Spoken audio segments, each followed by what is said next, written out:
दर्शक बंधुरा আসসালামু আলাইকুম। देश এবং দেশের বাইরে থেকে যারা আজকের রেসিপি দেখছেন অসংখ্য ধন্যবাদ। আজকে চিকেন বারবিকিউ কিভাবে পারফেক্ট রেসিপি করতে হয় সে প্রসেসিং প্লাস ম্যারিনেট করা দেখাবো। তাহলেই আপনারা মজাদার বারবিকিউ করে বাসায় বসেই খেতে পারবেন, কোনো অসুবিধা নেই। দেখেন আজকে মোরগগুলা এখানে আমার 6টা মোরগ আছে, সেগুলা ভালো করে ধুয়ে কুটে নিচ্ছি। কীভাবে কাট করতে হবে সেটাও দেখাই দিলাম, অবশ্যই আপনারা সেভাবে করে নেবেন।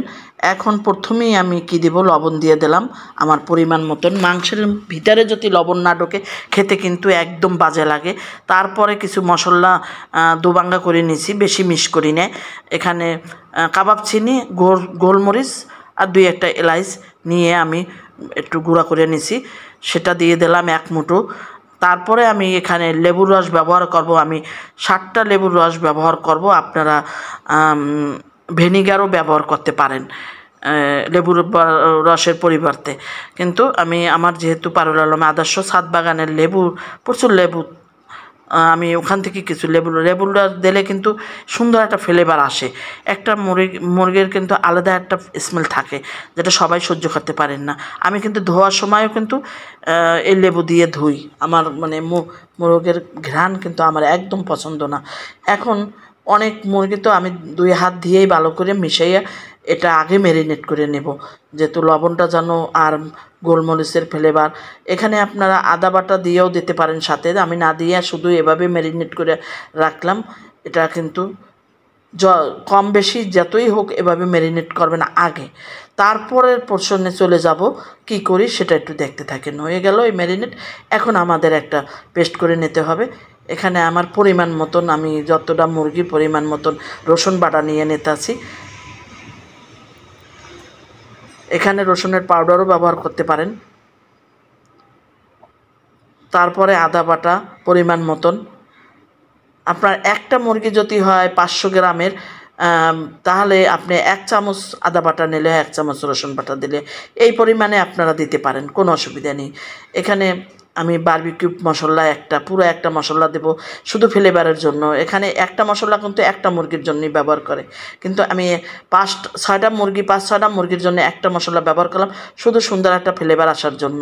এখন কিন্তু লাল মরিচের পাউডার আমি ব্যবহার করব আমার পরিমাণ মতন। 5টা মুরগিতে যা লাগবে সেই পরিমাণ মতন লাল মরিচের পাউডার আমি ব্যবহার করব। ঝাল কম বেশি আপনারা করে নেবেন। এখানে ধনিয়ার পাউডার ব্যবহার করব, জিরার পাউডার পরিমাণ মতন, হলুদের পাউডার পরিমাণ মতন।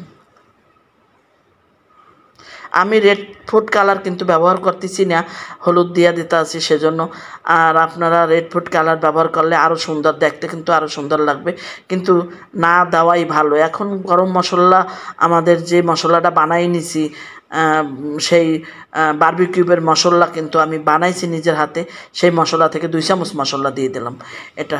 এখন টক দই, চিনিটা আগে দিয়ে নিলাম, 1 চামচ চিনি দিলাম ব্যালেন্স নেওয়ার জন্য। এখন টক দই দিতে আসি আমার পরিমাণ মতন। টক দইতে পানি থাকলে পানিটা একটু ঝরাই নেবেন, এই দইতে পানি নাই।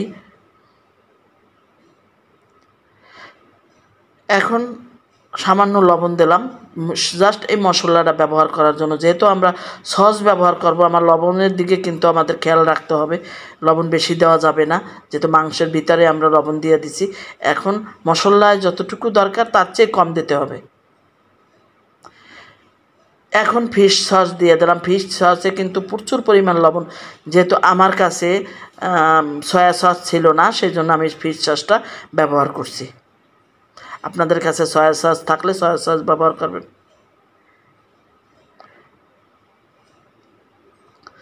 এখন ওস্টার সস ব্যবহার করছি আমার পরিমাণ মতন।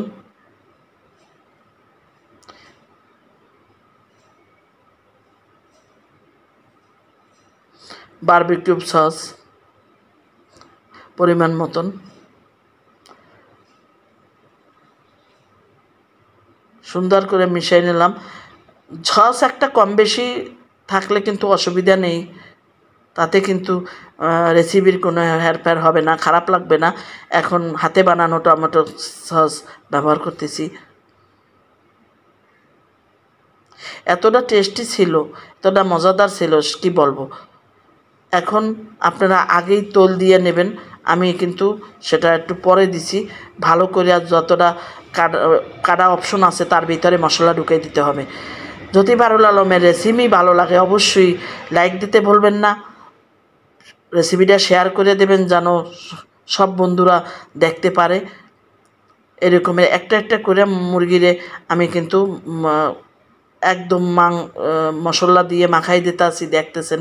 এটা মাখানোর উপরেই সব কিছু, মজাদার রেসিপি, মাখানোর উপরেই সব কিছু হবে। এই যে এখন সরিষার তেল দিয়ে আমি আমার এই ডিশটাও কিন্তু আমি পরিবর্তন করে দেব। এটা অনেক ছোট হয়ে গেছে, আমার পরিমাণ মতন আমি সরিষার তেল দিয়ে মশলাটা আবার মাখাই নিলাম।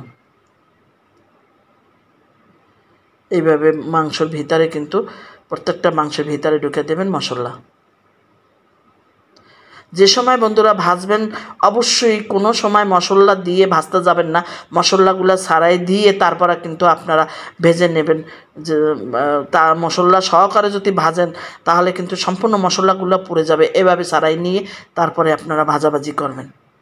আমি সেই কথাগুলোও কিন্তু আপনাদেরকে বলে দিলাম। ঠিক এভাবে রেসিপি শেষ হয়ে গেল, মেখে ঝুঁকে 4-5 ঘন্টা রেখে দেব, এভাবে পরবর্তীতে ভেজে নেব। ধন্যবাদ।